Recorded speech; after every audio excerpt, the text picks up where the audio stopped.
कोई भैया जाते जाते यही है कि आपके चैनल को खूब प्यार मिले, खूब आशीर्वाद दे लो। अरे जब मेरे के लिए जोरदार ताली बजा करके अनुपमा जी के लिए दो जोरदार। चुप रहे यार, काहे नहीं जब से बोला था माइक बंद हो समझे ना पानी अरे असली बाबा के जाल में अरे धरा गई समझे ना पानी अरे असली बाबा के जाल में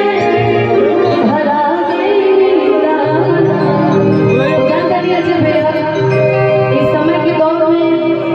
ये लाइन में हमारे बहुत कम लोग सपोर्ट करे, बाकी हर मंच पर वो देखा क्यों ना क्यों हमारे विरोधी करते रहे। अकेला काफी बनेगा, कौन बोलेगा? लेकिन आज हम ज्यादा नहीं, जैसे पहले वाले सब हमारे भाई, हमारे मित्र, हमारे दोस्त सब इधर खड़ा बैठे, हम हमेशा अकेले लड़ल चले जाते। बाकी हम उस सब लोग से आज नहीं होना करब जे कबो भी लाइव आके हमके गरीबोले होके, जे कबो भी हम सब से बोलले होके फेसबुक के माध्यम से, चाहे रउआ घर में भी वही वही चीज भी है यही से कोनो और वही वही चीज ऊपर लालचा लगाने से पहले अपने घर से वही वही चीज देख लेवे के चाहिए। केहू भी हो गलती बात रउआ फोन करके डांटे तारी ये गलती बात आई का बहुत सारे जैसे वैसे लोग माने कि जहां गलती करी ला उनके फोन करके डांटे ले कब फेसबुक पे आप सब जब लिख के पोस्ट ना करे हमरो भी टेंशन होखेला।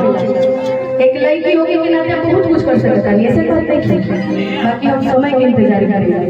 और महादेव के ऐसा आशीर्वाद बने कि वही आदमी हमके आगे वीडियो में सॉरियो बोले भरे मंच भरे सम्मान। तो हम चाह कि हमारी हम कलाकार हैं, तरह से हमने की इज्जत नहीं की, राउर घर के बहन बेटी की इज्जत बाकी हमने की इज्जत नहीं की।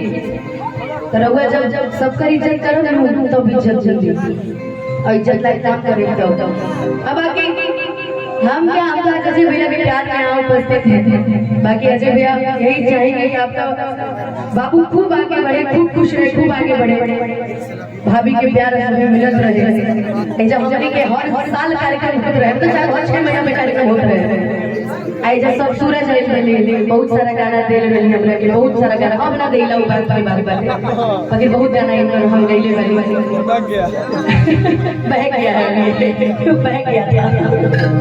कि समझे न पानी ना अरे असली बाबा के जाल में धरा गई असरा धरा बहुत बात नहीं कि असरा धरा बहुत बात नहीं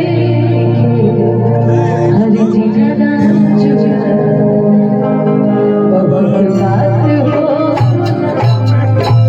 और बाकी बहुत लोग की शिकायत है कि हम गाना लगा के जल्दी टाइम पे देला, इससे हम आपन रिकॉर्डिंग स्टूडियो उपयोग कर ले भाई जेकर नाम है अनुपमा रिकॉर्डिंग स्टूडियो। रबर समय हमरा से रिक्वेस्ट करे भी आ सकत तनी सोलो गाना सुनल भेट बड़ी शिकायत है कि गाना का भेज ले, ऐसे अपन स्टूडियो उपयोग कर ले वाली राउर स्टूडियो रवाई हमरा से गाना गवाई, हर कलाकार से गाना गवाई राउर स्टूडियो अपन स्टूडियो तो जरूर आई हूं सोना राउर स्टूडियो का काम ये चाह भैया की खूब प्यार दी, अब खूब आशीर्वाद दी, हमरा साथ एक बार बोल दियो नमः पार्वती पते हर हर महादेव